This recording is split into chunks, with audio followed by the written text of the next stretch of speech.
All right, we are live. All right, ready? We're good. Hello and welcome to Game Domain. This is Jake, Hi, I'm Greg. and today we are going to be doing another episode of the DomainCast, a podcast in which we briefly cover current events going on in the gaming industry. Greg, why don't you tell them what we're going to be covering today?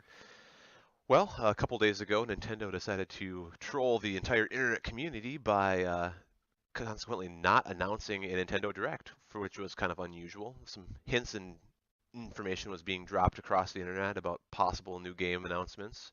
Everyone was waiting with bated breath, and Nintendo didn't announce anything.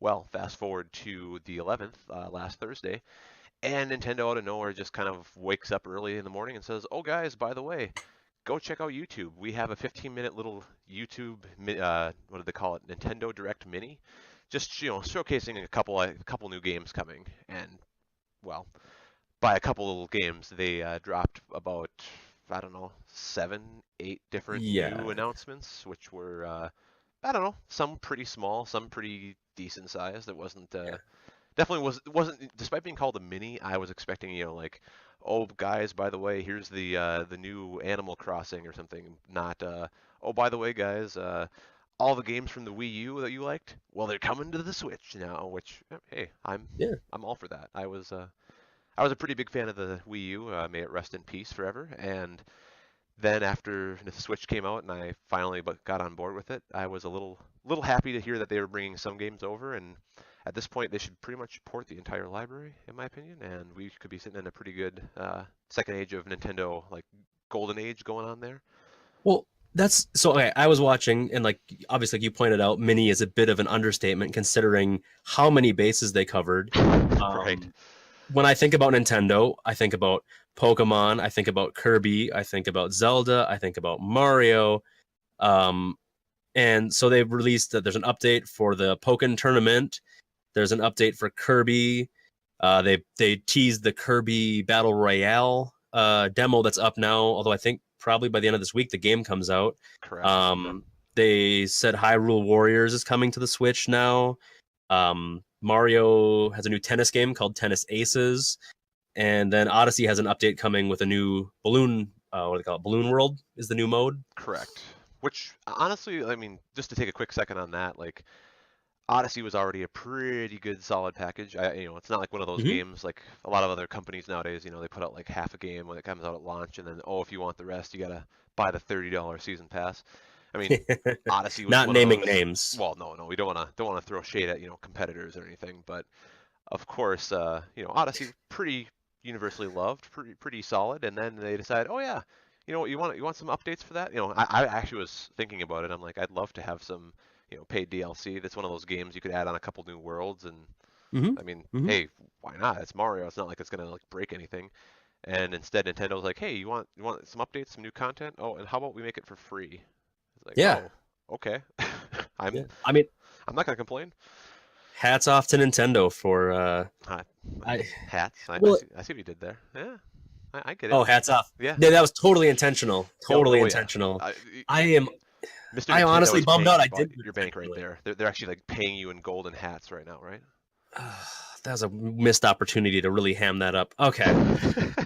Um so I mean so the Nintendo like the Nintendo original games, the Pokemon, the Zelda, Mario, Kirby, obviously, were all in there. And then there was a game actually I wanted to ask you about. Yeah. The first one, The World Ends with You. Oh yeah. So, It's it seemed like the kind of game you would know about. I had never heard of it, but apparently it's a big deal. oh yeah, no, definitely of the anime overload type, which is not a bad thing at all. World Ends with You was, I believe, I want to say some early 2000s Nintendo DS game originally. It was made by the creators of Kingdom Hearts. I want to say like the same development team. Okay. Very kind of a weird like style story. It's without giving away too much of the plot. It's basically some kid wakes up in the middle of I believe Shibuya in Japan, and like it actually takes place in like a fictionalized version of like Tokyo, and he wakes up with not a lot of knowledge of what's going on other than he looks at his phone and finds out that he received a message saying he has like 12 hours to finish this game or he will be killed. Oh, And then all of a sudden, crazy things start happening to him, and he's kind of thrown into this like alternate world where it's kind of alternate reality, I guess, like the AR, but like this is AR before even AR was a thing, and now he's got to figure out like why he's in this game, what he needs to do to win, and how who he can basically trust to kind of get there. And so again, okay. cool, it was a cool game on the DS, had some cool mechanics, it had like a touch screen mechanic going on with some pretty cool music, really cool art style, but I guess, again, a big hit, never really got a sequel. They ended up doing a port to the Android systems, I believe, Android, Oh, iOS, all that stuff, which is only one screen, which again, they made a lot of mechanics about having two separate screens. So they already hmm. showed that this can work on one screen, and then they also now added like the joystick control. So I don't know, That's it's been 10 years and I'm ready to hop back into it because I know a lot of the basics, but it's, the finer points have been kind of lost to time at this point to me. yeah, and I figure if the responses are that positive to a game that came out that long ago, um, and people are that excited to see it on the Switch, then I guess it's probably worth trying. Oh yeah, Uh, it's probably one of the more unique games. It's like I guess like it's good actual gameplay. It's an RPG, I guess, but it's also kind of rhythm based because it's a lot of the music is very it's not like your typical fantasy choirs singing of Latin conga Allah, all that stuff. It's a lot more hip hop, a very very like distinctly Japanese like hip hop style. Um, the Nintendo Mini, uh, their video talks about how it's like to a rhythm, like you have to attack to the rhythm, or Correct. Yeah, okay, it's like yeah, it's definitely an RPG. You have like your attacks. You can choose which one works best against which type. You have different like styles, different ways you can approach a fight.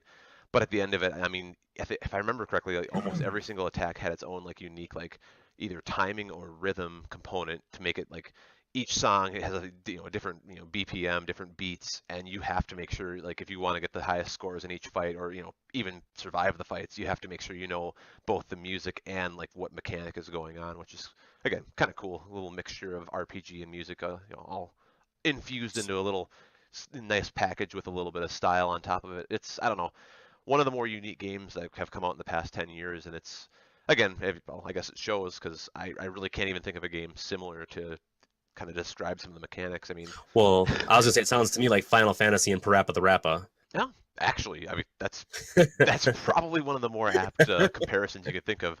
Probably a little less, talking dogs about making hamburgers, but the Final Flip the Fantasy patty part over. is, well, exactly. The Final Fantasy part probably is a little on the nose because, and if I remember correctly, the story was a little on the dramatic side, but honestly, for Huh. the age group they're going for, and considering the group of characters in the story too, it fit the tone pretty well. Okay. Okay. But yeah, Well no, then, that was so ports that people were excited about, The World Ends with You, one I hadn't heard of, to one that I definitely have heard of, and it was the big reveal at the end of their little 15-minute video, and that was Dark Souls. Oh yes. Yes. Spent I way have too yet much to time. dive into that world. Um, but as I understand it, you've been playing it? Yeah. Oh yeah. Gosh. Again, I almost feel like this game was probably just around. Well, probably not quite 10 years old. I want to say the game's probably 8 years old now, 7 years old, something like that. I mean, without looking at the actual age, I remember playing Dark Souls on the PS3 when it came out. Probably one of the most humbling RPG Oh yeah. experiences. I That's what mean, it's and famous again, for. well, of course, you're Dark Souls, ubiquitous with okay, you're gonna die. But as people have always pointed out, it's not one of those games where you necessarily are going to feel upset. I mean, you'll probably get upset a little bit when you die, but it, everything in the game is definitely the fault of the player. Like when you die, it's because you decided to run in head first. You're like, all right, this big old world out here, and then all of a sudden a dragon comes down and breathes fire on you, and it's like, oh, I'm Yeah, instantly killed. Like you can't Leroy Jenkins a dragon. correct. And it's little things like that. I mean, it's I guess what hasn't been already been said about this, the Dark Souls series now that it's spun off. Well, what two direct sequels, Bloodborne, the kind of spiritual Mm. sequel. I mean, all we know, I guess, is that the Switch port is going to be 1080p, 30 frames a second docked mode, which is pretty significant considering I don't even think the PS3 version and 360 version when it launched was at a consistent 30 frames a second. There were Oh portions of wow. the game that were pretty low, and I want to say it was only 720p. So the fact that you can Oh. have a handhold, well, a console that's going to be running in docked mode, but even on handheld mode, probably running it similar to how it was on the PS3 and 360 is still kind of mind blowing to me. Plus, it includes all the new, all the DLC that came out with it. I think a year or two after the launch. I mean, and in general, Dark Souls is just one of those games that it can be played for hours, or you could literally play it for about 10 minutes, make some progress, shut it off, and Oh. come back later. So I think it does fit the handheld, the kind of pick up and play format pretty well because I mean, again, especially with being able to suspend the game at will. Say you're in the middle of something and you just want to pause it, shut the game off, come back later. I'm assuming you should be able to do that Yeah. with You're in line the at the DMV. You want to get killed by a dragon a bunch of times? Fire it up. you can't you already have enough stress trying to make sure you get your license and you're like, you know what? I just got to add even more stress to it. I want to make sure I get killed by like 15 skeletons at once. That sounds like a fun time to me. I want to rage quit right before taking my driver's test. Uh, That's the Hey, by the comparison, then American way. you mean driving should be nothing, going through Blighttown. I mean, true. Um, of all the announcements, what are you most excited about for the coming year? I would say, as boring as it is to be excited about a port, I was most excited about the ultimate version of Hyrule Warriors. I'm not Mm. sure exactly what, I'm hoping they're not calling it the ultimate version of Hyrule Warriors, but Hyrule Warriors was one of those games that I played on the Wii U, and I didn't even come close to like, you know, I'm not a huge 100% completionist myself. Some games can get me there, some games can't, but like this is one of those games that had so much content in it. I think I maybe scratched like maybe 10% of what was available, and I still played it for 50 plus hours. I'm more than excited to hop back into it, revisit the world of Hyrule and see Link and all of the other like both famous heroes and then not so famous heroes such as like Tingle and stuff like that. Mm. Just fighting hordes of monsters, which again, I know the Warriors games are kind of, hit or miss. They're not for everyone. They're not everyone's cup of tea. But at the same time, if you want just a good game to kind of just zone out and just, almost kind of get into like a Zen state, just start taking down hordes of enemies, doing some light, like I guess objectives, light tactics, Hmm. do some over-the-top flashy moves. You really cannot get anything better than Hyrule Warriors, to be honest. What And about that was yourself? well. First, I totally missed Hyrule Warriors the first time, but it looks like a totally fun way. Like if you're not into Zelda games, but you always thought like the lore was interesting or the characters were interesting, Oh it yeah. seems like a great way to play it.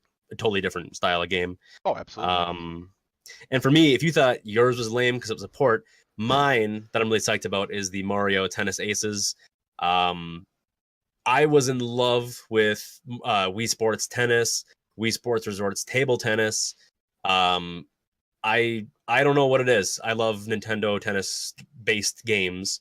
Um, and it looks like they kind of have fun with some of the characters. You know, your uh, well, I won't get into it too much, but I think it's going to be a lot of fun. And I don't know. I love sports games, especially on the Wii, and Oh yeah. so No, now I'm pretty excited for the Switch. for sure. I mean, honestly, with Mario Tennis too, it's one of those, not exactly. I would say, you think of Mario, you think of your platforming games, but honestly, almost just as long as he's been in a bunch of, the classic like platforming games, he's been in a bunch of sports games as well, and even like tennis. I was just thinking about it the other day. I remember playing Mario Tennis on the Virtual Boy with the another, Oh yeah. another great ill-fitted system. But honestly, even in that system, like something about their tennis gameplay. I don't know if it's the Mario characters or if it's the actual like core tennis gameplay itself. They always find a good way to like kind of have that cross of like kind of realistic sports game, but also with Mhm. a bunch of kind of like Mario charm, like the power ups, and like I said, even just the characters, seeing how the kind of goofy interaction. Wario, I think they showcased Wario and Waluigi Yeah. playing against Mario and Luigi. I mean, it's In pretty their nice tennis clothes. exactly. It's kind of surreal, but I think that's part of the reason that it works so well is you have like your storied 30 plus year veteran of the video game industry, Mario, and then on his spare time, I just like to imagine that he goes out to the court and starts just Oh, smashing yeah. some drives on there, and You're fighting Bowser every few years. You need to get out on the court and let some stress off. well, yeah, I mean, Totally understand that. you can only be capturing mushrooms and trying to save princesses for so long before you actually need to like do something for yourself. You know what I mean? Mm-hmm. All right. I guess that's going to wrap up this week's episode of the DomainCast. Gregg, thank you for joining me. Look for us in the coming weeks as we do more of these. All right.